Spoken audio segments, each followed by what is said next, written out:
So excited to have Hope Darst on the God Rock Show with us today. Thanks for joining us. Thanks for having me. Take me back to the start. When did you realise you could sing? My mom says that when I was in preschool, I don't know what that's like. That's like really little, before primary or any of that kind of stuff, that I would sit around in like a little class and I would lead the kids in like all the songs like that I was learning in church. Yeah. So I was probably like 3 or 4, and the teacher called. She was like, "Do you know that Hope like knows all the songs?" And my mom was like, "Not really." So very early on, I was singing. When did you realise that it was a gift from God? Oh gosh, you know what? Probably in my teens. That's when I started. Like I think up until then, I kind of just didn't pay attention. I was just like, oh, I sing. But by the time I was a teenager, I was like, wait a minute. Like this is more than just like, oh, I can sing a tune. Like this feels like something that God's put on my life for a very specific purpose. So yeah. Let's try and explore that. Remind yourself of the time when you could see an impact with your talents. So all of a sudden you're singing, and you're like, people are listening to what I'm singing here. Yeah, I mean, I think when I made my local newspaper, that kind of felt special, right? Like, but I think as time went on, it was a consistent thing that when I was singing, people were drawn to it. But it was not like the obvious, I'm going to sing, or obvious, I'm going to sing, and then God just opens every door. That was not my journey. My journey was much more like I was singing my whole life, but doors weren't really opening to become an artist, which is what I always thought I would do. But I was always singing, whether it was in the church or it was serving my community or whatever it was. God always made a path for me to be able to use that gift. But I think young and, naive, you're like, but I want my gift to be famous and big and huge. And God was like, I just want you to use that gift for what I've called you to use it for. So it was a journey for me. This was a much later season where like I didn't become an artist at 20 or 19 like most. So what was the goal? The goal was to... It was always to become an artist, but then when I was about 25, like nothing had happened. The doors didn't open, there was no record deals, none of that kind of stuff. And so I began to ask, the harder questions like, okay, God, what do you want me to do with my life? Like I'm 25 now, nothing's happened. Is this still the path that you have for me? And I felt like God said no. In that season, which is hard. I mean, you can imagine I'm 25. This is all I've wanted to do since preschool. So do you go and get a real job? I did. Yeah. I literally went and got like a job selling wedding dresses at like a little shop and just serving at my church, like putting a choir robe on and singing in the choir every Sunday, just serving and not really knowing what I was going to do and trusting God. And within a few years, I was on staff at church. And that was the real course kind of change where I went into full-time ministry at that point. And it was huge for me and I loved it. And I thought that's what I would do for the rest of my life. So this season at 39, signing a record deal, getting, writing songs, it wasn't even in the forefront of my mind anymore. So take us back a couple of years ago, suburban mum of 2. Yep. You've got a few kids.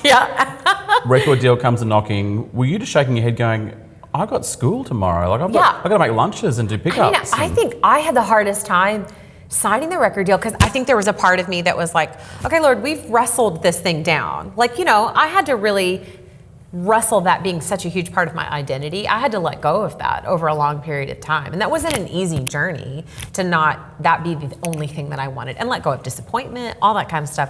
So when it came back around, my first reaction was like, is this actually you, Lord? Yeah. Or is this just me still wanting to make something happen for the sake of making it happen? But I after a very quick amount of time, conversations with my husband, my best friends, my pastors, it was evident that this wasn't something I was trying to make happen. This was the Lord was doing something that was beyond what I could control or not control. And at some point you just have to kind of surrender and say, okay, God. Was there a moment there where God really tapped you on the shoulder and said, we're doing this? Couldn't you remember a specific moment or a for feeling? Sure. I remember the co-writer, Mia Fields, who is an Australian, by the way. We wrote Peace Be Still together.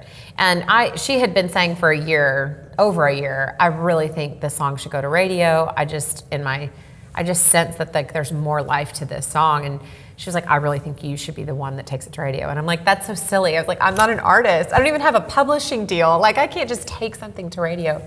But she finally called me one day and she goes, what's it gonna take? She's like, do I need to pay for it? She's like, what is stopping you? She's like, because I'm telling you, this is what God's asking you to do in this season. And she's like, and she's not gonna just say that. It was something burning in her.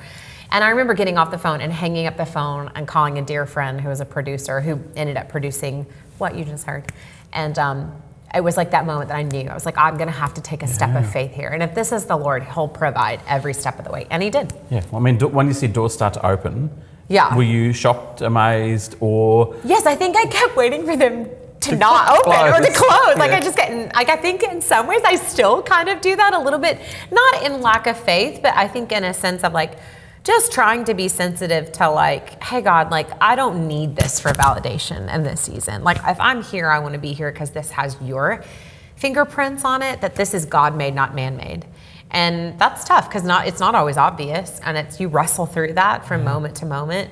But I think as long as I'm staying at least open to say, God, if it's not you, shut it down. Yeah. And if it is you, then help me be obedient to keep walking it out. What changed? Did your husband have to take the kids to school? Like, was the... No, I mean, well, he did take them to school all this last year because it was like on his route to work. I mean, no, we just figure it out. Like any working parents, right? Like just because this happens to be my job, it doesn't make any difference. Like I'm still figuring out how to register my kids. I mean, I was on the plane this morning. Like, how do I register my kids for summer camp? And who's going to get them to dance tomorrow and gymnastics on Friday? Like it just because this is my job, it doesn't change, right? Yeah. The fact that we're all figuring it out together. Tell us about your faith. Okay. How did you find Christ? Well, my dad was a pastor. So my mom, like the story is literally like I was born on a Wednesday in a pew on Friday. Legit. My mom was like in the pew on a Friday, 2 days later. What? That's pastors' wives in the 80s. That's what they would do. And I haven't left the pew since. Like I've just was raised in the church. Yeah. So I prayed the prayer of salvation very young at 5, but it was at 19 that it really became clear to me of like, this can't just be the faith of my father. Like this is gonna have to be real, because I was struggling. I was 19, I was suicidal, depressed, eating disorder, and I was like, what is happening? Like, why is this faith not working for me? And I had a real come to Jesus moment where it was like, this has nothing to do about the gospel not working. This has everything to do with me not actually allowing the gospel to really have my whole heart, to let Jesus fully into my whole life. Not just like fire insurance, you know what I mean? Like, I don't want to go to hell. Yeah. It was moving past that into an actual relationship and understanding. Like, Jesus, you're my savior. You're my healer. You're my provider. You're not just my get me a ticket to heaven. Like, there's got to be more than that. And it was a turning point for me. And it was why I could say at 19, okay, God, you have my whole heart, my whole life, my yeses, my nos, like all of it, it's yours.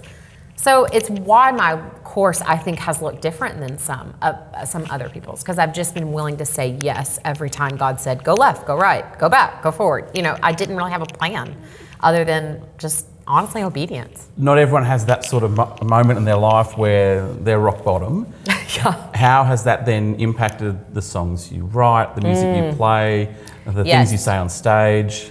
I was talking about this the other day, and I said, I think it's really impacted how I write, because when I'm writing songs, I don't know how to not think about the person that's on the mountain and who has a long history of God's faithfulness and knows how to sing from that place.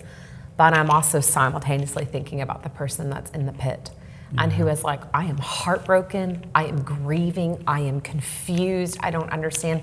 Because I'm that person. And I feel like most of the times in my life, it isn't just one or the other. I'm usually holding the tension of both. Yeah.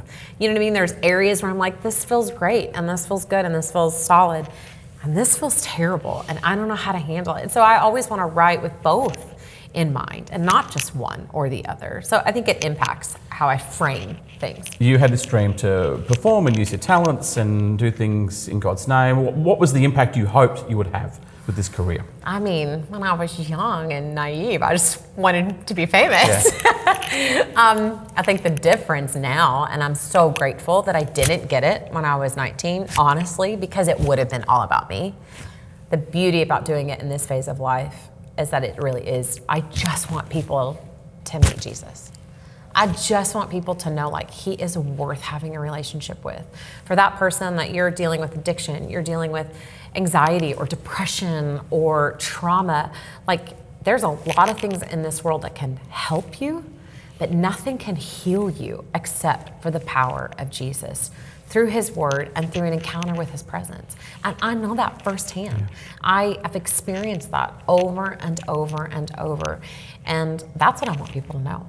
More than they know my songs, I want them to be able to walk away and say, that's a woman that knows Jesus, and I want to know Jesus like that. How would you present Jesus to people that don't know him today? People are listening to you for the first time. Yeah. How do you present him and say, this is what you're missing out on, you need this in your life? Yeah.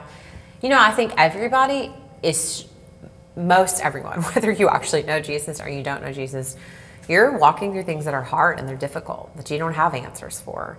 Or maybe you feel like are completely hopeless and you don't know how you're going to solve it or how you're going to get out of it or how it's going to be better.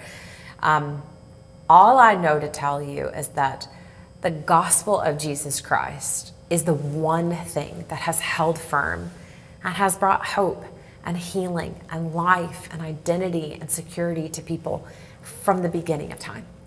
And it doesn't always make sense. It's a mystery. It requires a level of faith that says, I don't fully get it, but I'm willing to allow it to the message of the gospel to come in and change me from the inside out. I was that very broken person who had tried everything and nothing was working. Nothing was bringing peace to my soul except for the power of Jesus. And it's easy, I think now in this culture to think, oh, it's just stories or it's just, it's not really real. All I can tell you is that I've encountered the living presence of God.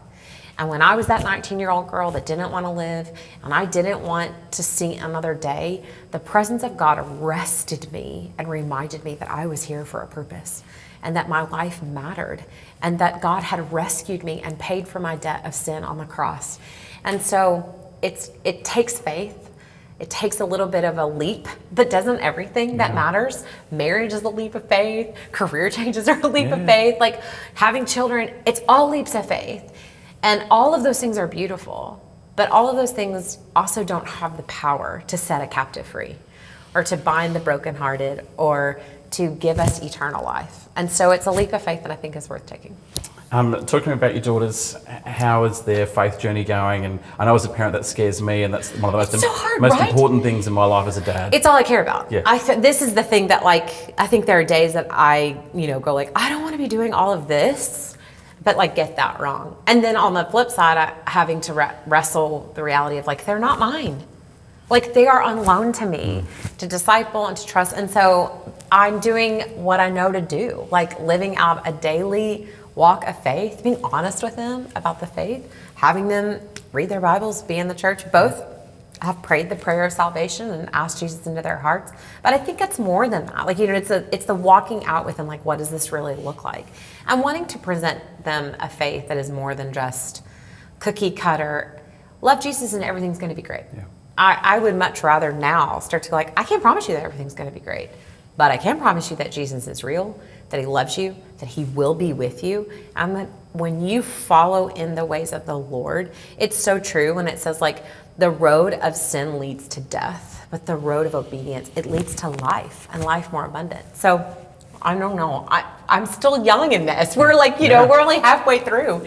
But I hope I'm planting good seeds into their hearts.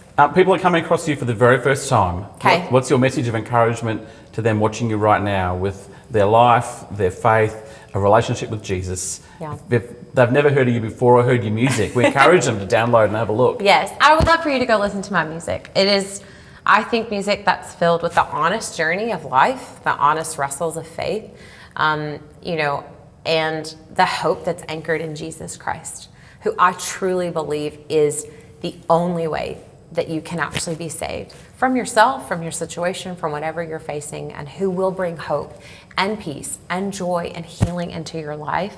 And I hope that my songs reflect that they encourage you, that they're songs that you can sing over your heart and over your mind when you're walking through things, the heavy things and the hard things, and songs that help you also celebrate and worship and kind of encourage your spirit for a season. So yeah, that's what I want. We're going to wrap up the show right now with one of your songs, one of your newer songs too. Yeah, it's a new one. Tell us a bit about it. This is called If the Lord Builds the House. It's brand new. And, it kind of came out of the last couple of years. I think everybody was reevaluating, what is my life? Everything feels upside down. What is happening in the world? But I think those are moments, right? We all reevaluate. We all try to figure out okay, what have I built that's good and steady and it's right? And what have I maybe built in my life that actually needs to fall apart? And I was reading about the story of the Tower of Babel. And, the king says, let us go and make a tower so we can make our names great.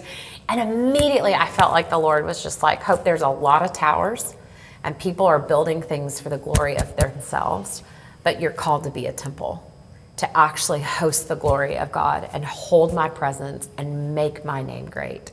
And so it's a song that's really based out of that story in Genesis 11. And then I tied in Joshua 25, that as for me and my house, we will serve the Lord. Because there was this thought of like, whatever I'm building, I actually want God to tear it down. Like if I'm building something that's not on him, then Lord, you have permission to tear this down. But if the Lord's building and I'm building on him, then I don't actually think things can be torn down. Now, it doesn't mean things might not fall apart, right? Like I can't promise you that things might not in the natural fall apart, but the house of your heart, the house of your spirit, the house of your mind, they will stay steadfast no matter what you face. And so it's fun. It's got a little energy and a little bit of like, I was in a sassy mood that day where I was like, I'm making a statement here. Like I'm making a declaration. So I'm excited for people to hear it. I hope it encourages them and it reminds them of like something that they can kind of draw a line in the sand, you know? So. Thank you for joining us. Thanks for having me on the God Rock Show. You are awesome. So are you. So good. Lovely to meet you. Thanks for joining us. So nice to meet you.